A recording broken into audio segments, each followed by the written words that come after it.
June 9th.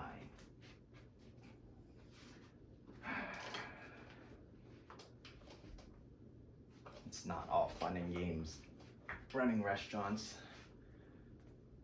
Sometimes you have to yell at people and punish people, or different people do things wrong that cause heartache for everyone else. Yeah, hardest part about running restaurants or any business, the people. But also the most important part of every business, the people. Anyways, time for story time. So, when I was in high school, I spent very little money. Well, actually, I'll just talk about my spending in general. From when I was, let's say, high school, let's say it's 13, 14, 17 minus 4, 13 to 17. In that whole high school span, I've probably spent about $100 to $200, and it was for purchasing a senior yearbook and maybe the class t-shirt that you have to go on the field trip. I mean, other than normal essential things like when you're forced to buy books or whatever, but I spent very little money. Like I remember after school, people would always like go to a mall and hang out with their friends or whatever and spend money. In my whole 4 years, I probably went, there's this local plate lunch place, it's called L&L. I always got the Mochico chicken, and it was, I think, $11, and I went twice. That's so on food in high school I spent $23. So even then I was saving money. It wasn't so much of saving, it was just built into me to not spend money. So yeah, I didn't spend a lot of money. That's how I actually had enough money to keep investing in Blizzard. And the second part of the story, Amazon. So like I said before about Warren Buffett saying invest in companies that you use and love, I first discovered Amazon, and it was like type in, order this thing, and it was like, what? This comes straight to your door. You don't have to go to the store and look around and get dressed and all that. You just type it in and then it shows up, and it's so amazing. And most of the time it's cheaper than a normal store, which is why I was like, this is the best thing ever. And that was when I sold all of my Blizzard stock and I went all in on Amazon. And I think I went all in on it at when it was at $300 a share. And then throughout from like here up until I was 20, from whenever that was, let's say it was 17, when I was 17 all the way up until I was 24 years old, anytime I had any money saved from working or anything, I just bought Amazon shares. No calls or options, just straight shares whenever I could afford like 3 shares. And then I always bought it like 400, 500, 600, 800, 1000. Every time it went up, no matter what, it was just buy. And it was always a constant struggle to fight with my mom, who always said like, no, it's at the all-time high, why are you buying it? And I always said, it's my money, let me do it. And then I followed that with, it's always gonna be at an all-time high because it's just gonna keep going up. So when I have conviction about certain things, I believe it strongly enough to even have arguments with my mom on a bi-monthly basis about it. And just for track record, I make money with stocks. She doesn't make money with stocks, and she still doesn't listen to me. So that's how I started investing in Amazon. Maple story. I think I pretty much covered most of it in this section from yesterday. It was just learning how things work and dealing with people and negotiating with people and that kind of stuff. This one's the juicy story. So this is how much money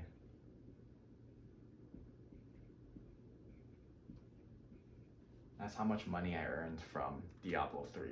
So when it got released, there was this real money auction house, which meant you could put items up for sale, and people could slide their credit card and bid on it, and it would be like bids like $60, $200, $300. So when the game first got released, everyone wanted the best stuff, and people were willing to throw money at it. So when it first released, like I was just playing through the first 1 to 60. I found a couple things, I sold it, and it's like, oh, I made $6 on that item. Oh, I sold that one for 12 bucks or whatever, and that was cool. But then when I got to 60, then I realized like, oh, legendary farming was this big thing. And then like I was looking at the auction house, and there's some of the things selling for like 500, 600, thousands. I forget but there was like a record, like somebody paid like to 80,000 for a perfect hammer or something, or 200,000. It was some crazy number, but that's when I knew there was money to be made in it. Actually, 16 is too early to be telling this story out. I was probably like 18 or 19, but I'll just tell it up there. So my first job was over here. My second job was at a pizza place. My third job was at another one. This took place at my fourth job, so I was probably 19. But I remember, so let me finish the Diablo part of the story. So I had one account, I leveled it to 60, and then I went online and I found a bot, which you could pay $60 for, and then you have unlimited access to the bot, and basically it would play for you. So I bought it, and then I let my account run overnight, and it leveled me Paragon levels, which is like you level past 60. It leveled me, and I found when I got back, my whole inventory was filled with legendaries. And then I was like, oh crap, I probably lost some because it was overflowing. So I had to check it more often. But I identified all of them, and I started selling it. And then that first day from that overnight botting session from one account, I think I made like $100 or something. And then that's when I knew like there's money to be made here. So for the next like month or so, I just kept buying. So first thing was I bought a brand new computer, like a really good one, to be able to run multiple windows of the game. And then I bought a new account, and then what I would do is let the other one play in the background, and then I would manually play it from 1 to 60. Buy some decent gear, put it on that, let it run in the background again, start a new account. So I kept buying more accounts, $60, $60, $60, $60, and yeah, I got to a point where I had 12 accounts, and then I'm pretty sure my computer was somewhat maxing out, so that's when I was like, okay, that's enough. And that was probably in 2 weeks or something. It probably took me a day to get each account to 60, but yeah, it was so much fun. Like, so that goes back to my fourth job thing. I remember when I had all my accounts running, one of the earlier days, I finished, I was like, oh, I gotta go to work. I set it up, that was like my last account, and then I went to work, and then I came home, and I was getting paid like $10 an hour or whatever. And I remember after I identified everything and I sold it, I was like, I just earned $80 at work, and I have to pay taxes on it. My computer was just sitting there, and it just earned $300 in 8 hours from me doing nothing. I did the early work, and then that's when I kind of realized like, if you can figure out other ways to make money, you'll make a lot more than working per hour. Per hour is like safe and stable, but you can have little pockets of luck. So it ended up being that every day it was like $300, like every day, 300, and it would slowly trickle down because the economy got a little weaker over time, but pretty consistently it was like 300, 298, and it's like slowly trickled down. And over the course of 3 months, it got down to a point that I was only making like $6 or something per day with all the accounts, and it's free money, so it was whatever.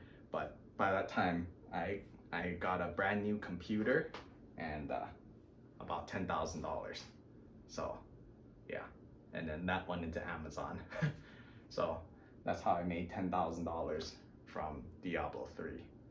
And oh, the best part of it is right when the prices got so low that I was making like $2 a day, all of my accounts got banned. And then I was like, oh, okay, that was a good run. So they all got banned, but like I just checked my email and it was like refund. They refunded all 12 of my accounts. So I got $720 back from the accounts. So the only thing I really paid for was I bought my computer and I bought the botting software for $60. And the 720 on the accounts, I got refunded. So yeah, that's my Diablo story. Let's see how much time is left. I'll squeeze in a little bit extra. So I just wanted to also say, like, from, like I told you, I spent very little in high school, but I want to just cover that up here too. From when I was 16 up until 24, before I opened my first restaurant, I still spent very little. Like my possessions that I bought with my own money was basically, I would always buy a refurbished iPhone that was 2 generations older than the current one. So if the new one was 7, I always bought a 5, and I skipped. So I went from 5 to 7 when 7 was 9. So it was always like $300 for a phone every 2 years, and my computer was my most expensive possession, other than my motorcycle, which was $4,000, which I specifically bought to save money at the place I was working at, because parking per month over there for a car is like $150 or whatever. So I bought a motorcycle to be able to work and park for free. So by the time I opened my restaurant at 24, I owned a $4,000 motorcycle, a $1,000 computer that came from that, and a couple old iPhones that I bought at around $300 or $250 or whatever. Other than that, I didn't really have anything expensive or splurge anything on anything except for stocks. So for my whole first 23 years of life, it was maximum savings and just invest it. And I guess some of it was just luck that it just happened to be that way. All right, that's the story. See you tomorrow.